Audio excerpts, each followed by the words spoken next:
President Trump and Joe Biden are spending time campaigning in key battlegrounds during this final stretch before Election Day. President Trump spent Friday in 2 states he carried in 2016 and is working to keep red this cycle.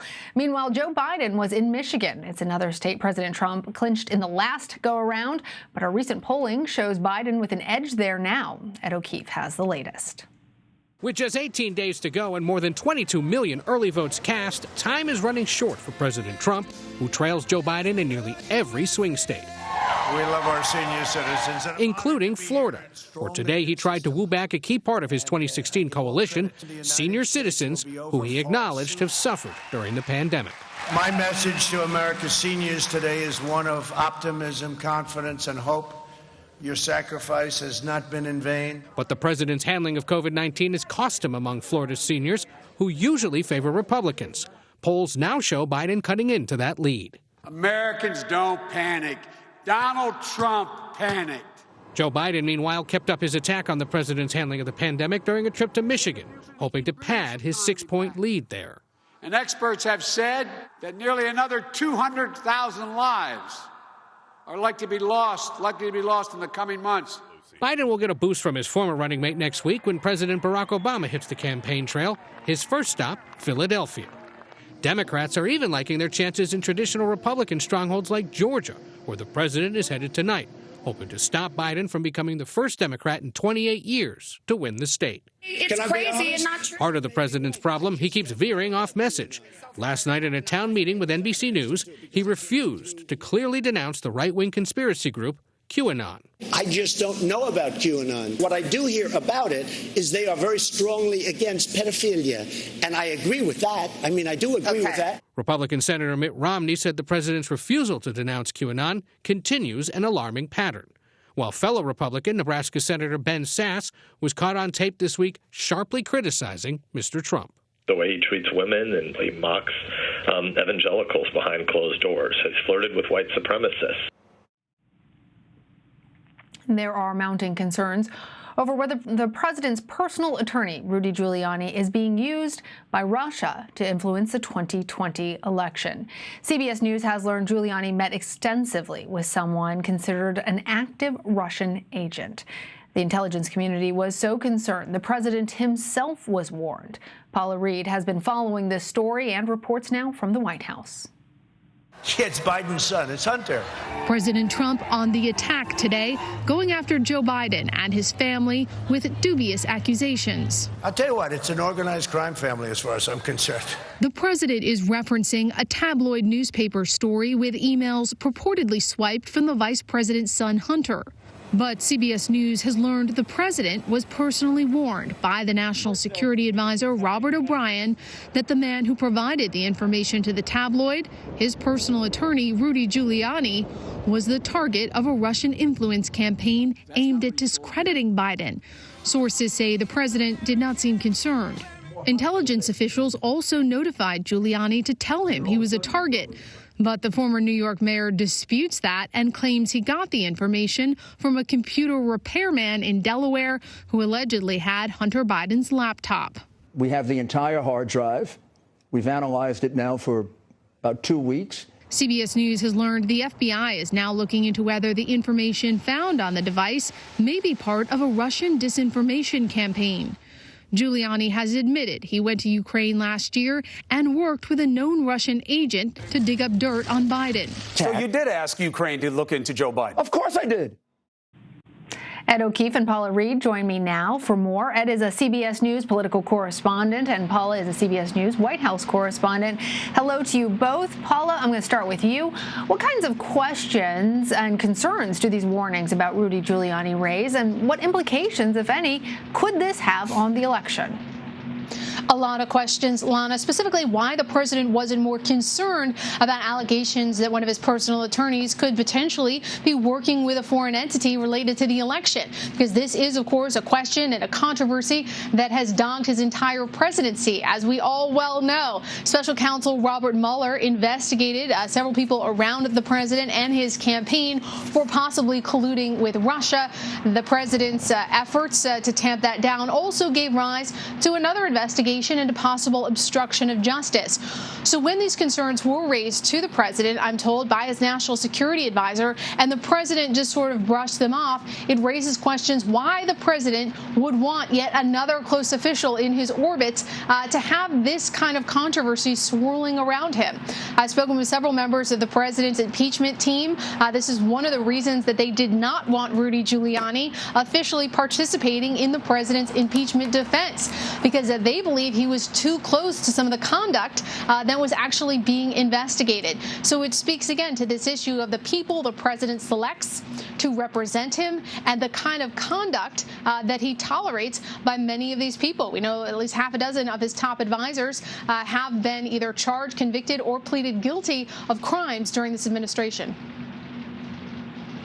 And Ed, you mentioned that President Trump is spending Friday in Florida and Georgia, states that he won in 2016. What do his chances look like in those states this time around? He's in trouble in both of those states, and if he wasn't, he wouldn't be there. The two events he held today in Florida, especially aimed at the state's senior citizens, he holds a lead with them. Republicans usually do in the Sunshine State, but Biden is cutting into that advantage in a pretty notable way. And the more he can eke into Republican advantages, historic ones in Florida, the more likely it is Biden can pull off a narrow win. The fact that Trump had to go to Georgia as well tonight is another sign of the concern Republicans have. A Democratic presidential candidate hasn't won the Peach State since Bill Clinton did it back in 1992. But, again, our CBS News Battleground tracker suggests that it is a toss-up, one that Biden could potentially win, in part because Democrats in the state have registered millions more voters in the last 6 years than had been on the rolls before, and most of them, of course, lean Democratic. So not only a big presidential race there, but 2 Senate races as well. It's part of what's motivating Democrats to show up. So today was kind of like base maintenance, if you will, for the president, while Biden was up in Michigan trying to pad what looks to be at least a 6-point lead, according to our polling, trying to put Michigan away to the point where maybe he doesn't have to worry about it as much in the closing day. So pretty telling where they had to spend time today. 18 days to go, about 22.5 million early votes already cast. And Ed, we also heard in your piece that some Republicans are openly criticizing the president. Given the timing, do you expect that this will have any impact in the election now just a couple weeks away? Not really. These are Republicans who've already sort of expressed concern with the president publicly and privately. Not only Mitt Romney concerned about what the president said and didn't say at his NBC town hall Thursday night, but Nebraska Senator Ben Sasse pretty explicit in his criticism in a conversation with constituents earlier this week, raising concerns about everything from the fact that the Trump family appears to have profited from the president being in office. Of course, they deny that, to his stance on white supremacy, his treatment of women, etc. Sasse is an interesting one to watch because many believe he might consider running for president in 2024 or beyond, and seems to be, perhaps right now at least, carving out a niche as a Republican and a conservative one who's taking a stance against Trump's style of Republican Party politics. The other notable one was the Maryland governor, Larry Hogan, another frequent critic of the president, especially on his handling of the pandemic, who announced through aides that on his write-in ballot this week, he wrote in the name of Ronald Reagan as president. Very interesting on that front. All right, Paula, you mentioned that President Trump is continuing to attack Joe Biden on this tabloid reports on his son, Hunter. What's the Trump campaign strategy behind this? And is there any interest in knowing whether or not this story is true? As you mentioned, it hasn't been able to be validated, at least by us here at CBS News. But is that all relevant to the Trump campaign? It's certainly relevant to the Trump campaign. Anything they can do to undermine their Democratic rival is fair game in an election, including questions about the vice president's adult son. But as you noted, at this point, CBS News has not been able to independently verify this, and there are now these concerns about whether this is all part of a disinformation campaign. But it's interesting on the campaign trail to watch the president really focus on these attacks on Hunter Biden, particularly in those states that Ed just mentioned, like Florida, where he needs to convert some hearts and minds to secure that key state. It's unclear if attacking Hunter Biden, who has, previously clearly a record of a lot of personal and professional problems, if just attacking him is going to convert the hearts and minds of independent voters, of women, of seniors, of people who aren't sure about the president's character or the way he uses his Twitter account, but are open to voting for him. There are advisors close to the president who would prefer that he stay on message, tout his economic record pre-COVID, and sort of looking forward, argue that he's the man to get the economy back on track. But the president, he has hung tight this week to these attacks on Hunter Biden, and also airing his personal grievances about the previous investigations into his campaign and his administration, and other questions of possible foreign collusion. It's not clear whether this is a successful strategy for him to try to win voters in these key states. Well, Ed, the pandemic has become a major focal point in this election.